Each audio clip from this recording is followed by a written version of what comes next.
Hello, hello. Welcome to the King's Inner Court podcast. We are your hosts for today, Jeremiah, and my best friend, Best. What's up? What's up? What's up? What's up? We're here. First episode of King's Inner Court. We're back. We're back at it. How you feeling, Jeremiah? Our first episode. How I'm you feel? feeling good. I'm feeling Like energetic, vibrant. I feel like we're ready to tackle this on. How are you feeling? I'm feeling good. Feeling good. Feeling excited. I think this is so needed, man. This is so needed. Like we're all on this journey. We're all learning. We're all learning just like all of you, right? We don't have all the answers, but I think it's good for us to have these conversations, to start these conversations, and just know how best we can be, the best men we can be, the best men we can be. So I guess, and today we're gonna be talking about what defining being a man, defining and realigning what it means to be a man, Mm-hmm. right?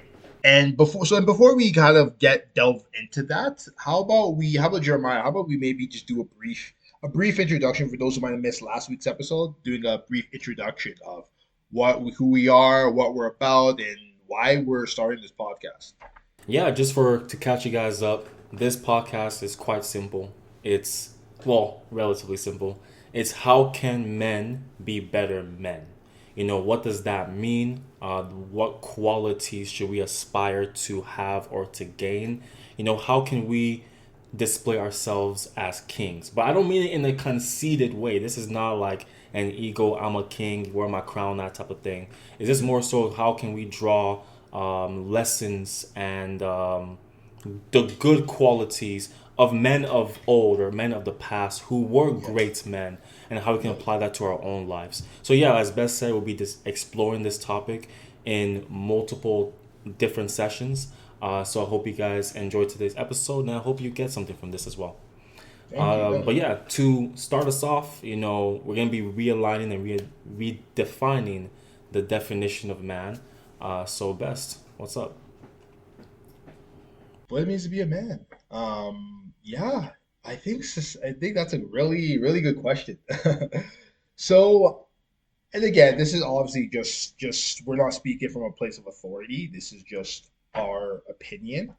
I think historically and traditionally, it's changed over time, right? I won't say much. I won't really say too much, but I think it has changed over time, right? Obviously, with just um, like women's liberation and things of that nature, right? But I think traditionally being a man has always meant just providing and protecting and making money for the family, right? I think traditionally that how it's always been, and to a degree, yes, it does play a role, right? um I think that's what ultimately society has often viewed it as, right? And whether now I think now it's been changing over time, right, as time has progressed. But I think traditionally, I think even on a subconscious level, being a man has often been viewed as, are you making enough money, right? Are you making enough money to provide for your family? Not necessarily provide for your family or making enough money, or are you strong, or are you can you get your hands dirty, right? And I think there's a lot of platforms, I think, that have, what's the word, I don't want to say take advantage of that, but basically have kind of blown that out of proportion in the sense. What do you think, Jeremiah? I'm just curious to hear what you think about that. Yeah, no, I do. I'm following what you're saying here. I do feel like there are a lot of platforms, a lot of voices out there that contort the idea of manliness. Yeah.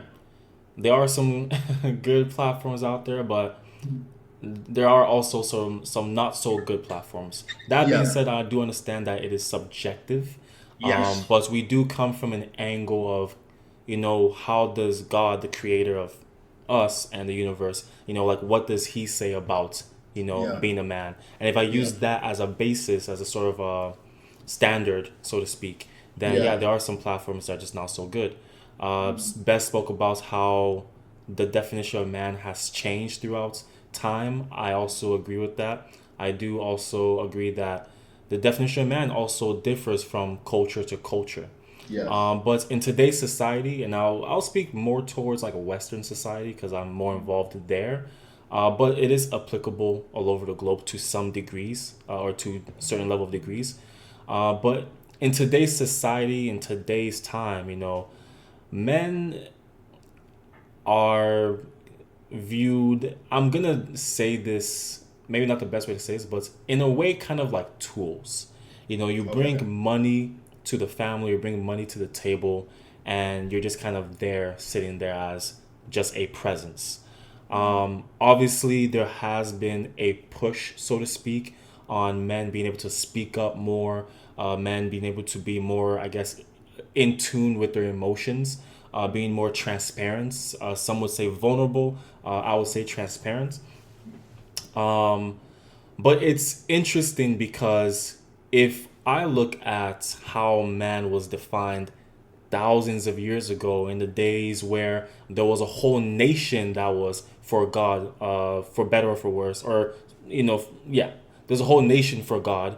And if you looked at the leaders then, these leaders, these men, they were compassionate. They were in tune with their emotions. They're collaborating with others and they're able to open up to one another. I think a perfect example of that is, in my opinion, King David. He yes. had a friend that he called a brother, Jonathan. It was King Saul's son, one of King Saul's son. But I'm not gonna go into the linealogy of all that. But I guess what I'm trying to say here is, if you look at the relationship that you saw between David and Jonathan, they confided in one another. They were open with one another in emotions. And also just the responsibility that they showed to their family, to their communities, to their people, and to themselves. I feel like from then, obviously that definition has changed quite a lot. If you look Mm, at the last couple hundred of years, you'll see a man, or they'll define man as one who is, strong without no emotion, as best said again, just bringing money to the table and not really much else, not really being transparent or vulnerable, keeping to themselves. And you'll also see, or at least the last couple hundred years, just strong, go to war, violence, all these, I'll say, extremities. And don't get me wrong, I do think there are benefits to some of the things that I mentioned to certain degrees, but yeah. those last couple hundred years is just mostly extremities. At least that's how I view it. But now today's Mm, society, obviously there have been pushes against that notion. yeah. But there's also been pushes against the traditional man, which in my opinion, I believe has been contorted. The original traditional man, I don't think many people would have complaints about, unless maybe they're, in my opinion, insecure or just want more quote unquote authority. But we can speak more towards that later. Like, what, I guess, how I would define a man or how I would redefine man. But Okay. in my opinion, society has definitely changed what a man looks like. And I don't think, at least Western society, what they're pushing for, I don't wholeheartedly agree with it. I do think there are good qualities we can definitely draw from that. Yeah. But I would myself push against some of the ideologies behind that. Okay. I'm curious. So you said there are some aspects that um, what society pushes today that you don't necessarily agree with. I'm curious to know like how that, in your opinion, how that differs from how oftentimes society, how men were in historical times. So I know you mentioned, for example, like the history, like the story of David, right? I was even thinking as well, even with Christ, right? Christ was somebody who was very assertive, right? For example, story like when they turned the temple to a marketplace, how assertive he was, right? With things, with his values, right? What he believed in, but Christ was also somebody who, when Lazarus died, he wept, right? I'm curious, in your opinion, how what's the difference between how society oftentimes pushes men today versus how men how the roles of men or how men were defined historically, in your opinion? Yeah, I mean, I think you mentioned a really good point there. Talk about assertiveness. Let's Mm, let's start there. yeah, So, I mean, a lot of times, not most of the times, but a lot of times, if a man is assertive in a Mhm. relationship, just use that for an example, Yes. a lot of times it can be portrayed as controlling. Mm. Um, Okay. this topic is not about relationship, but I do want to, I guess, preface it with relationship, or at least how God defines and views it as, preparation for marriage, to be one under God, to be united with God. As the husband is preparing to be, or as the man is preparing to be a husband, Yeah. and as the woman is Yeah. preparing to be a wife in this relationship, this is Yeah. before marriage. Um, you obviously want to practice these things. Now, let's use a very common example, of, let's say you're about to go out and your lady is wearing something that you personally just don't like. Yeah. Obviously, there are degrees to it. You can't Okay. be sending your lady out in 40-degree weather wearing a coat and a trench. Yeah. Um, Yeah. but Yeah. in that example, a man could tell his lady like, "Hey, like I don't like what you're wearing," Yeah. and I can already hear the voices of like, "Oh, but what about men and this, and that?" But I'm using this as an example. We can explore Yeah. the Yeah. we can explore the other things later. But Yeah. in this Yeah. example, if a man saying, "Hey, I don't really necessarily like what you're wearing," and then a woman, obviously not all women, but a woman can say like, "Oh, why you're being controlling? You can't tell me what to wear," Mhm. but I don't like to view it as that. Like I said, if a relationship is meant to be one under God and emulating these aspects that God deems, or God approves, you're working towards being one as a unit. And Yeah. Yeah. if you're disrespecting your man in a relationship, you're disrespecting yourself as well in this Yeah. relationship. Yeah. And also vice versa. If you're disrespecting your woman in a relationship, you're also disrespecting yourself and the relationship as well. So going back to the assertive points, nowadays if you're assertive, obviously this does not apply to every relationship. This does not apply to every woman and man, but in a lot of Yeah. cases you'll Yeah. see like, oh, they're being controlling. Yeah. Obviously Yeah. there are, like I said, degrees to it, and there are instances where a man can be controlling, but how you portray yourself in a relationship matters, both man Yeah. and Yeah. woman. So that's the assertive aspect. There's Mm-hmm. also, I like to even talk about just the, I guess, the emotional aspect, being Yeah. Yeah. emotionally transparent. Some would say Yeah. vulnerable, but I like what Jason Wilson, right, Bess? Yes, Jason Wilson. Jason Wilson, I like what he said, instead. Instead of being vulnerable, because vulnerable means that you're putting yourself at risk of getting hurt or putting yourself almost in danger, so to speak. Um, but I like the terminology transparent, is because you have relatively full control of what you're about to put out there, or at least you're confident in yourself regardless of what you put out there. And you're being transparent, but you're not allowing people to take advantage of that. So how that differs, today's time versus before, I mean, I'll break it down in kind of three levels. I feel like back then in, like, the King David days, or just back then, in that nation, I'm talking about that nation specifically because they did have a lot of great qualities. They weren't perfect, but they did have a lot of great qualities. But they were transparent with one another for the most part. I could bring examples, but maybe that's for like a Q&A session for another time. In the last couple hundreds of years, there has been definitely been a push towards, keeping your emotions to yourself, balling it to yourself. Like, if you're a man, why are you being quote unquote feminine? Having emotions is not feminine. Expressing your emotions is not feminine. Yes, you should have control over your emotions. Some would say emotional mastery. Yeah. But being able to express your emotions is not a feminine trait. At the end of the day, man or woman, you are a human, and every human has emotions. Yeah. And then finally, in today's society, yes, there has been a push towards like, men, express yourself more. But let's just be honest, man. I've seen Yeah. way too many videos on Instagram, TikTok of Yeah. men actually opening up, and then their partner will be like, yo, they'll be like turned off from it, or they just be like, why are you doing this? Now, don't Yeah. get me wrong, this does Yeah. not apply to every woman. So if Right. it does not apply to you, it does not apply to you. But I have Right. seen more than enough of that happening.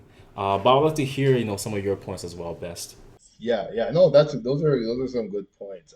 First off, I think I want to go back. So I want to just maybe go one by one. So first, I know to mention the first part regarding just the assertiveness. I think I do see I do agree with what you're saying because it's like I think there's a big part of it where it's like there's extremes, right? And I think I think this is the problem with like our society. I think too much we look at things from as a black and white or dichotomy, false dichotomy, right? And that's my issue I have with the political system, but how people view the political system. But that's a whole nother episode or conversation for another day. So we're not going to get to that. But I think so many times it's different extremes, right? Where it's like it's either you're this fake alpha male guy who is betting hundreds of millions of women and is trying to get their quote body count and things of that nature, versus a very effeminate man or somebody who is I won't say feminine, but I'll say somebody who is a quote unquote nice guy, essentially, right? I think I think sometimes when people kind of see somebody who's assertive, someone might mistake it as being aggressive at times, right? Now, yes, there are cases I think some guys can be aggressive, right? And I think there's ways how men have to navigate that and address that. But I think the key is I know it's like what, and then we talk about Jason Wilson, right? Shout out Jason Wilson, right? The idea of a comprehensive man, right? Where it is someone who is assertive, somebody who's a fighter when he needs to be, someone who can lead, but also somebody who's loving, somebody who's compassionate, somebody who's nurturing. And I'm actually listening to his audiobook right now. I think it's called The Man the Moment Demands. Definitely highly recommended for all of you, for those of you who are looking for just books on this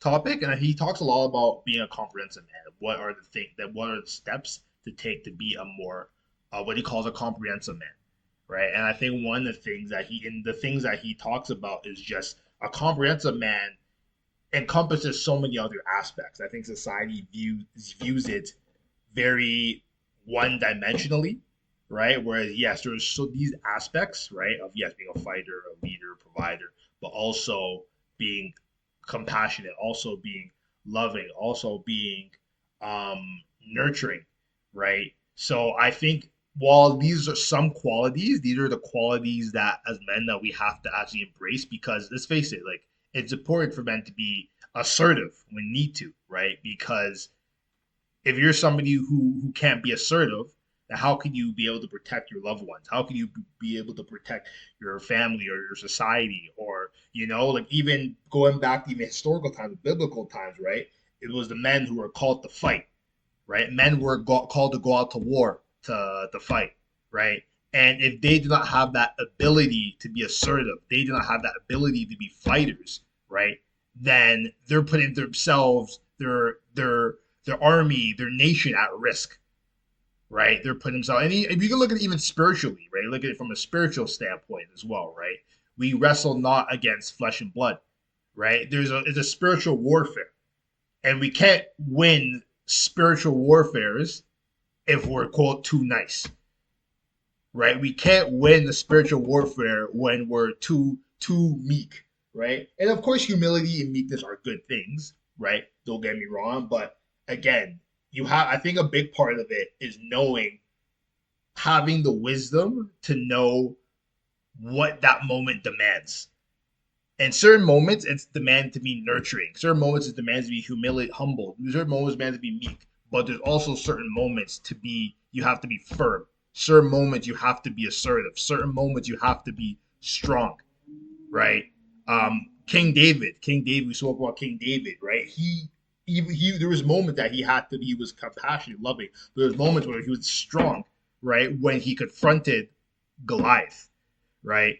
And I think the key thing is having that ability to be strong, having that ability to be a fighter, but knowing when to exercise that, right? I know I'm going to paraphrase him a little bit. I can't remember how exactly he said it, but Jordan Peterson, I know he talks about it's better to. I'm paraphrasing here. I think he says it's better to be um, a week. I think he said. Oh, I can't remember how he said it. I think he said a good man is not a man who doesn't know how to fight, who doesn't know how to be aggressive or doesn't know how to be aggressive or fight. I think a good man is somebody who. Okay, no, I think he said a good man is not somebody who doesn't know how to be dangerous or doesn't know how to fight, but a good man is somebody who is dangerous but knows how to keep it in restraint, who knows how to control that, right? And I think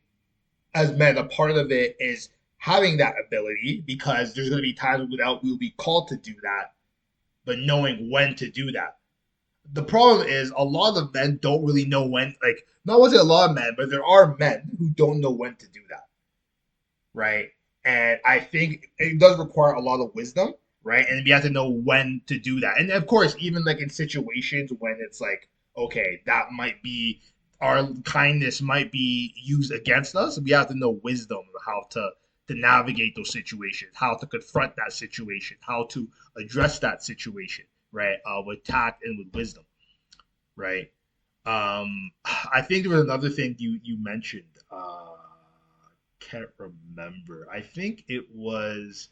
The emotional transparency and Yes, vulnerability. yes, emotional transparency. Yes, that was also another point I liked how you mentioned because it was like I think there's this now it's popular of quote unquote like vulnerability, right? And I don't want to like downplay it. Like okay, I do like there is merit to it, right? Because I think as men we there is this false narrative of quote unquote being a loner, right? But if you think about it, men we didn't our society didn't survive through being alone. In fact, those who were loners that were most vulnerable to attacks, right? There's a reason why Christ had disciples with him, right?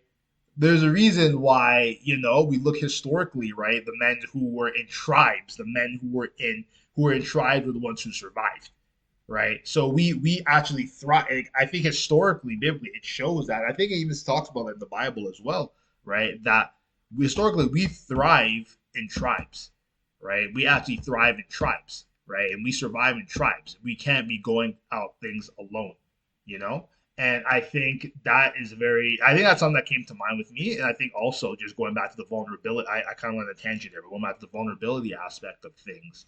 Um, I like how you said it, like the difference between vulnerability and transparency, right? Because, and this is just my opinion, I think it's important to be in touch with our emotion and be aware of our emotions, right? And know when and know what's happening within us. But I think the key is knowing what to do with those emotions and how we navigate those emotions, right? Because as you said, it's not, there's nothing that is inherently masculine or feminine about emotions, right? God gave us emotions for a reason. There's a reason why we're angry, reason why we're upset, happy, sad. And there are some emotions that are more comfortable than others, right? But I think the key thing is how do we navigate those emotions? Because look, at the end of the day, whether people want to say like people might not like to agree with this, but as men, God's called us to lead, right? God's called us to lead our households. God's called us to lead our community. God called us to lead our families. And a big part of leadership, in order to lead a society, in order to lead a nation, we have to first know how to lead ourselves. And a lot of times that starts with leading our emotions, right? So I do like what you said because I think sometimes when I hear emotional vulnerability, I sometimes think of emoting all your emotions, right? And look, I'm not, and look, and again, there's times when I think it's called to do that, right? There's times I think there's called to do that, but I also think there's wisdom as well, the wisdom on how to do that as well. Because yes, there are times when people are very angry, upset, but I'm not going to go start trying to yell at somebody or scream at somebody or or bring up conversations about things that are not necessary to bring up, right? Because the truth is, yes, there's some things that might anger you, that might upset you, that might hurt you. Like, look, you go to work, somebody might piss you off, right? but you also have to use with your manager or boss might upset you, but you also have to use wisdom of how to address that situation, because that doesn't mean you have to go and express that to him and him or her, or say something that you shouldn't say, right? So I think there's importance of being aware of those emotions and being transparent about those emotions when need be, right? And I think when you're aware of those emotions, transparent of those emotions, like you can be transparent with it. I think that's what allows for being assertive and being firm and being aware of your boundaries and your values as a man, right? Yeah. You said a lot of good points there. You brought up yeah, I brought up a lot of good points there. I spoke about humility and assertiveness as well. I do believe that you can be assertive and humble at the same time. Not that you were not saying that, best, but just to point out to like the viewers here, like you can be assertive and humble at the same time. You can be assertive and meek at the same time. One example of that, I mean, there's two examples I'll give. Like there is, whether you are a believer or not, there was a time when Jesus went into one of the temples and they were selling, all types of goods and whatnots in the temple, in the church. And Jesus went and flipped the tables over. Um, he was assertive. Well, let's add more context to that. He was saying like, "Why are you selling in my father's house? Like, this is not a place for den. This is not a den of thieves. This is a place to worship God and to commune with people." So he was assertive, but he was also humble because he was doing Yeah, it yeah. for a greater cause. Not only was he doing it for God, he was also doing it for the people. How are you transforming a place that should be used for worship and for congregating to be selling goods and items and all that? Yeah, yeah. Another instance is when there were children that wanted to go up to Jesus, and then some of the people in the crowd were like saying like, go away, like children should not be here. But Jesus was like, no, no, no, no, bring the children here. The kingdom is for like the kingdom is for children like these. He was being assertive then. He didn't just watch the people, you know, chase the children away. He said, no, no, no, no, bring them here. And he was being humble then and meek then as well, because he wasn't just saying like, yo, y'all's time are not important and the children's time is not important. He's saying everybody has access to the kingdom. Yeah.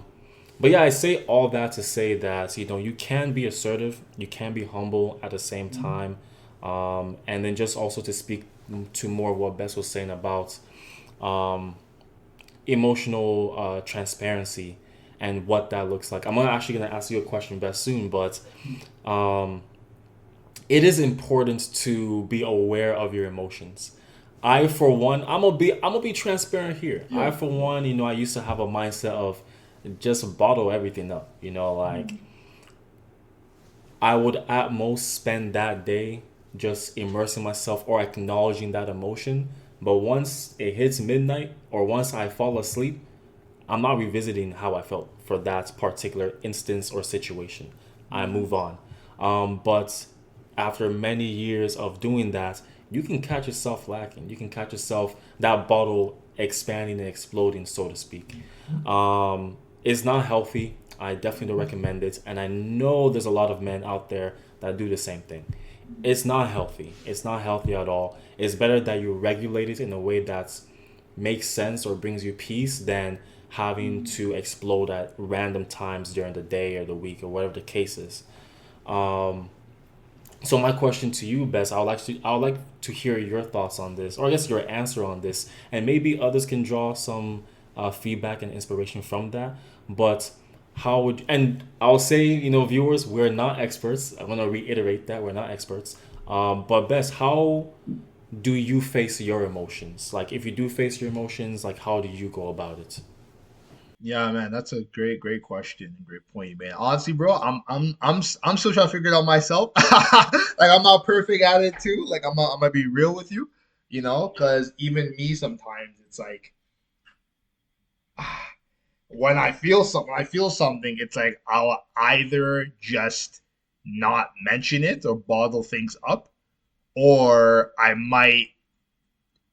um I might express that through more passive aggressive ways, right? I might be very irritable, right? I might say something, I might be sarcastic, right? Somebody might do something little and that might just piss me off, right? Even though it's not necessarily what they did or said that necessarily pissed me off, but there was something else subtly, right? And that stuff I'm still working. That's stuff that I'm still working on, right? I'm still, by the grace of God, I won't say I am working on it, but God is still helping. Like how God is still healing me internally, emotionally, with regards to that.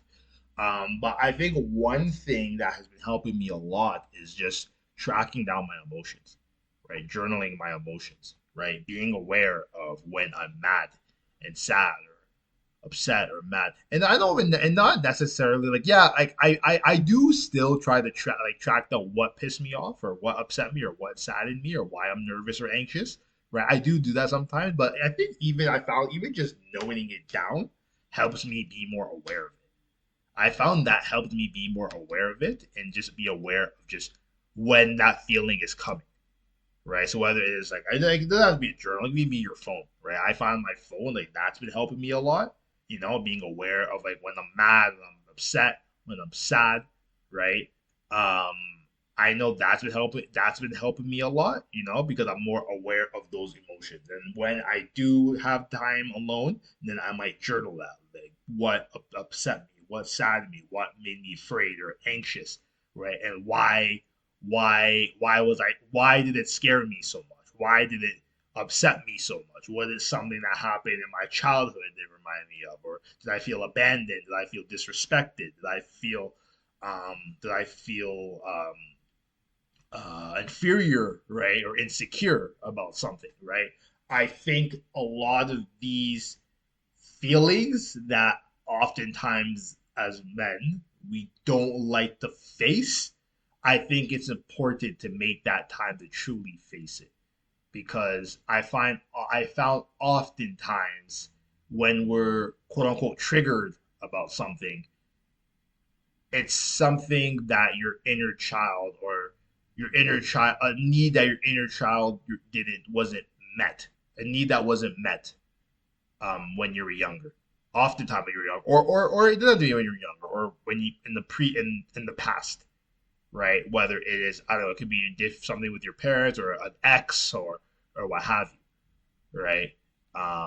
I think once I've actually taken that time to be aware of those emotions, track down those emotions, and essentially confront the potential underlying feelings, whether it's a feeling of insecurity or feeling of just inferiority or abandonment, I think those have helped me to better understand my emotions in the root of them. And from there, knowing when to take a step back and try to look at things more holistically or more objectively. Because I think the key thing is even in those situations when you're emotionally offset, like emotionally not in the right place, you still want to make sure that you're able to look at things from an objective point of view, even when you might not be feeling the most comfortable emotions at that moment. Hmm. Yeah. Yeah, no, I appreciate you for answering that. Yeah, I mean, the reason why I asked that is because, I mean, a couple of reasons, but I do think, so a couple of things. I do Yeah. think that it is incredibly important for men to recognize and to internalize that being aware of your emotions and knowing Yeah. how to express it is very important and is very healthy. Mm-hmm. I get it. Mm-hmm. Society has said otherwise. I get it. Maybe an Yeah. ex Yeah. or a current girlfriend has said otherwise. Maybe your parents have said it or your siblings. Maybe someone said it. Yeah. Yeah. Um, but I want us as men, as a collective, to push back against that. Mm-hmm. I'm going to say right now, if you cannot share how you feel with a friend, then you should Yeah, no um worries, no worries, no worries. Give me 1 second. so if you're not able to share how you feel with a friend, I personally believe you should, go back to the drawing board and decide if you want that friend as a friend. Um this world is already difficult and tough as it is. Life is not easy. One of the worst things you can do is bottle up your emotions. I will kind of go through. So this topic is not about emotional transparency or knowing how to control your emotions, but I do think it plays an important part on redefining man or realigning the definition of man. Let's go back to those days, or I guess those times when relationships between men were a lot healthier. If you Yeah. see a lot of successful, and I don't mean financially, but I mean successful groups of friends of men, they share with one another. Even if it's just a small little like, hey man, like I had a bad day. Yo, how was your day? You talk about it. And I feel like, and don't view this as feminine or like it's not what a man should do. Let's just remove that whole stigma. Like, if you want to choose the unhealthy route on bottling everything up, not only can you cause your self destruction, but that destruction is also going to affect the people around you. So, is that really being a man? I don't think so. Yeah, yeah, yeah, yeah, yeah. So, I say all that to say to, I guess, summarize that this is one of the reasons why we created this podcast, King's Inner Court. You know, we want the both of us and men in general to tap into that inner king that God has given to us. And I don't Sure. mean that in a conceited way. I mean pursuing the greatest qualities of manliness and manlyhood. And one of those qualities is knowing how to express your emotions and knowing to be aware of those emotions. Best said, a great suggestion, journaling them, writing them down is enough for you to know, like, okay, this is how I feel. You're facing that emotion. You're Yeah. facing it head on, and it takes courage to face that kind of thing head on. Expressing your emotion, and when I say express your emotion, I don't mean just to anybody. Like, don't Yeah, don't go yeah, to your next door neighbor and just start bawling your eyes out. I mean, you can, exactly. but Yeah. go to trusted people, or so. And sometimes you might need to even test the waters. Not all people are going to be the people to express yourself to. I understand that. I've been in that. I'm sure Bess has been in that. I'm sure you have been in that. But go to trusted people. And when I say trusted people, I mean men. Now, the reason why I say that specifically, I'm not saying don't express yourself to women. I think there are healthy relationships you can have with women, but I think healthy relationships with men is also very important. Yeah, You yeah, know, yeah, as you yeah. get older and as you have a family, statistically speaking, you have less and less relationships with other men. Compared to like a woman as she gets older and she's married, I won't say for the most part, but a lot more times than men, she has a community to kind of fall Yeah, back on. that's true. That's And true. as you get older as men, that community kind of dwindles. That's So true. I want to challenge you, and this also applies to us as well, because we're still learning, we're still Yeah, exploring this field as well. To tap into that community, and like I yeah, said, this podcast is one of the reasons why we created that. We hope that, I mean, obviously, like as people join this, as you viewers join this, yeah, this can be a place where you can express how you feel. Do it in a healthy way. First, as Beth said, is the awareness. Try to understand what you're feeling and how to feel that. Two is find people you can confide in to express those emotions. Talk about it, and not every discussion needs the other person to respond to. Sometimes they can just listen. And then finally, something that's helped me greatly, which I actually think is a primary thing, is when I'm feeling a type of way. In fact, when I feel any type of way, really, I go to God. It gives me a lot of peace personally, knowing that it is a completely safe space. God's yeah, not looking at me laughing like, yo, whose man's is this, bro? Why is he yeah. being, why is he saying all this? He looks at me with he looks at me with compassion, and he looks at me with understanding, because he's also been through the same things when he Yeah, walked the yeah, earth. Um, so yeah, I guess let me not expand too much on I guess the emotional aspects. There are a lot more aspects and qualities of a man. But yeah. I guess before we move off that topic, do you have any, like, I guess, last minute comments on that, Bess? No, I think you hit the nail on the head there, right? I think that's so important. Obviously, I think as men, and this is the thing I've noticed this amongst men versus like with women is that I think women do a really good job with maintaining that community, right? Maintaining that community. But I find oftentimes it's us men who kind of struggle with that. Us men who and yes, as you've said, like I think obviously female friends are great. Women bring a different perspective, right? That the different perspective, but nothing replaces male brotherhood. Nothing replaces that, right? And I think it's so important to maintain that, build that community, right? Have the community of men, of brothers who can support you, right? Who can be there for you, who you can who can help you out, and then honestly, who can hold you accountable, right? Who can call you out on your BS, right? Because at the same time, I think you don't want, even though it's good to have men, but you don't want men who are just yes men, Yeah. right? You want men who will call you out on your BS at times, right? And I think even though at times we might not like it, but we have to know that they're doing it out of love and they do it because they want the best for us, right? So I think that's so important. I said, as iron sharpens iron, right? As the Hmm. scripture, that iron sharpens iron. I think it's so important, right, as men to have those communities and to just know how best to lead, right? Ultimately, it starts with leading ourselves. Hmm. Starts with leading ourselves, So yeah, I couldn't have said anything better, Jeremiah.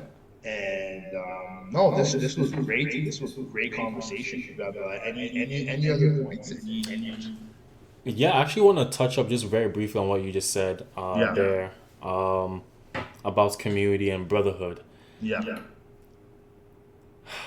Don't, and this applies to myself as well, yeah yeah don't settle for friendships that don't push you to be better.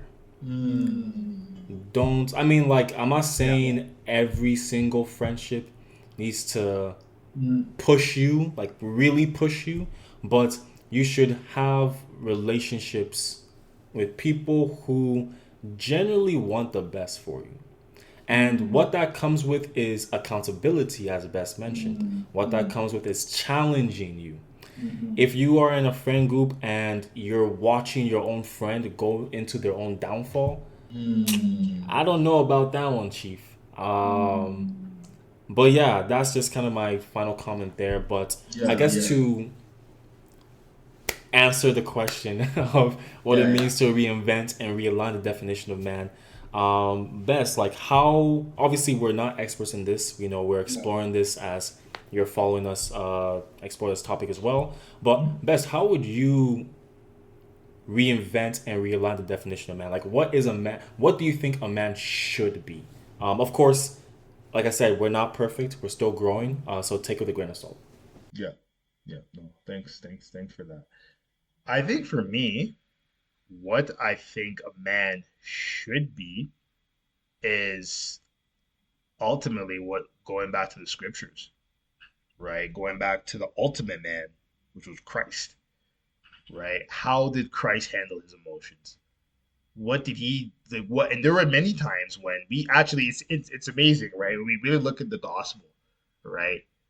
There was time we saw Christ mourn, time we saw Christ angry, time we saw Christ happy, times when we saw Christ sad, right? A great example was right before he was arrested, right? I actually saw not this. I think the weekend prior, 2 weekends ago, so I went out with my mom and my girlfriend. Actually, we watched The Chosen, right? Definitely great movie. There's actually, it's a show, but they made it to a movie actually. But definitely recommend you guys give that a watch. Definitely it's about the story of Christ, and I found it so interesting just how before, when Christ went to pray, right? Before he was arrested, right? He came with a few of his disciples before he was arrested. It was very interesting seeing just the emotions that Christ was feeling, right, and how he expressed that, you know. And I think that was a great example of how as men we handle those emotions, right? That what is that moment demanding us at that time, Is there a time? And look, maybe there is a time when you have to mourn, right? God forbid if you lose a loved one, right? That's a time when you have to mourn, right? There's times when somebody might say something, and there's wisdom and tact you use to express that, right? I think I say all this to say being a man is ultimately knowing what we're called to do during that moment, and what is the why, what are we called to do during that moment, right?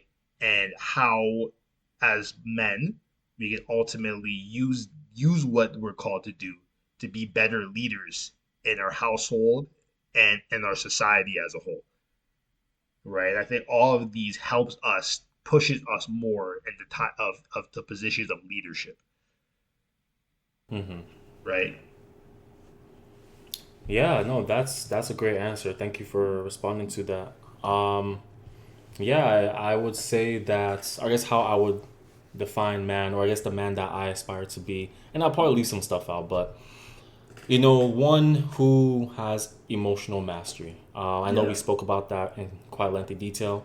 Mm. One who is capable of leading. Yeah. Assertiveness, but healthy assertiveness. To be able to lead yourself. Well, to be able to lead in a community, Mm-hmm. you need to be able to lead in your family. In order to lead in Mm-hmm. your family, you gotta be able to lead yourself. Not taking advantage of other people or taking advantage of yourself, even. There is also being kind, learning how to be. So, kindness and niceness is different. There Yes. is Yes. boundaries in kindness, Yeah. and in niceness, there's really not that many There's boundaries, no if any. boundaries. Yeah. Being strong, and I say this on multiple levels. This is physically strong, and I don't mean you don't need to be the world's strongest man. You don't need to be able to go to alligators and like rip their jaws out or anything Mm-hmm. like that. Mm-hmm. But being strong physically, so taking care of your body, being strong emotionally. We spoke about that. Being strong mentally. Mm-hmm. It takes a lot of discipline. It's not easy. Mm-hmm. It's not easy, but it takes a lot of discipline. And being strong spiritually as well. We're Mm-hmm. followers of Christ, so we align more with that.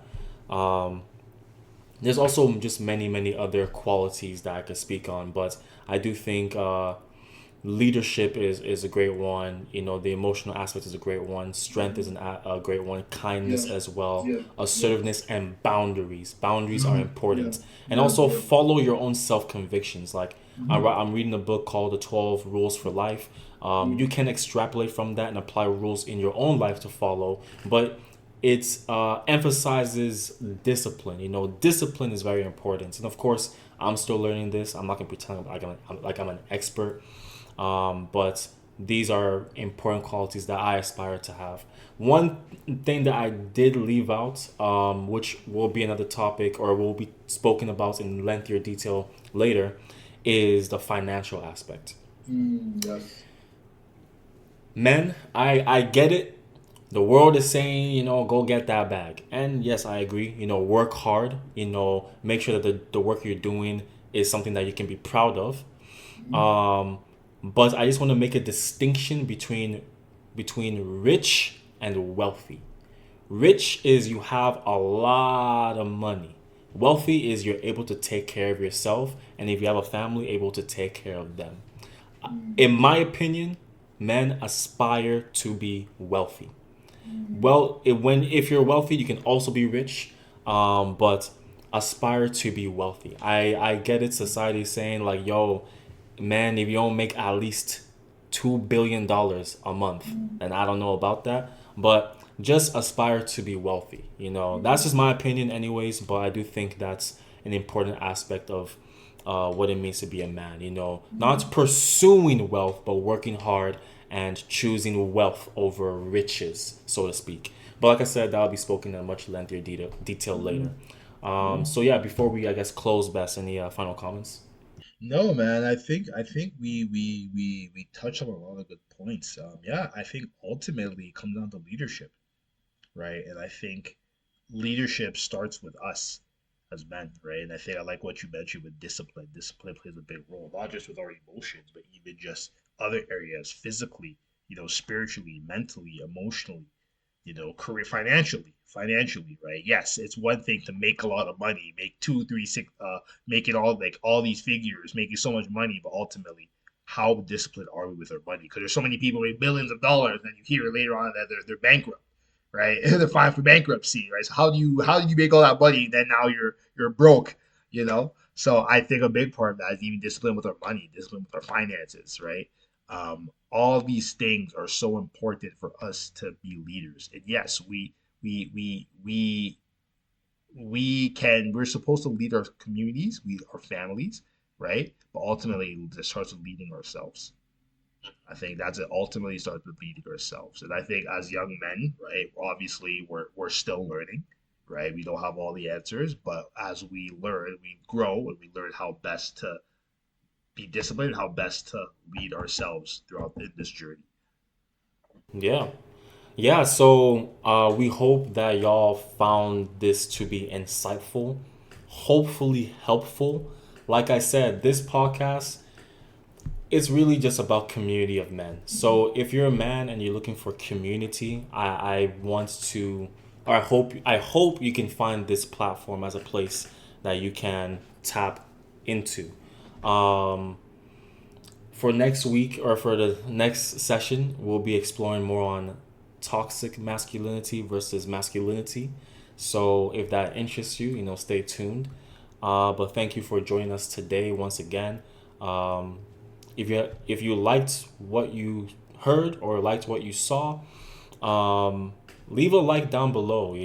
And if you have any comments, we actually do welcome that. Do comment on this. We would like to hear your thoughts. We'd like to hear your opinions. Like I said, if you're looking for a place to tap into, I personally think it's a great place to tap into. Again, we're not experts, but we're all growing and learning in this. And See? what's a better way to grow than with other people, other men? So yeah, All right, guys. So till next time, take care. See y'all next week. take care, Peace. y'all.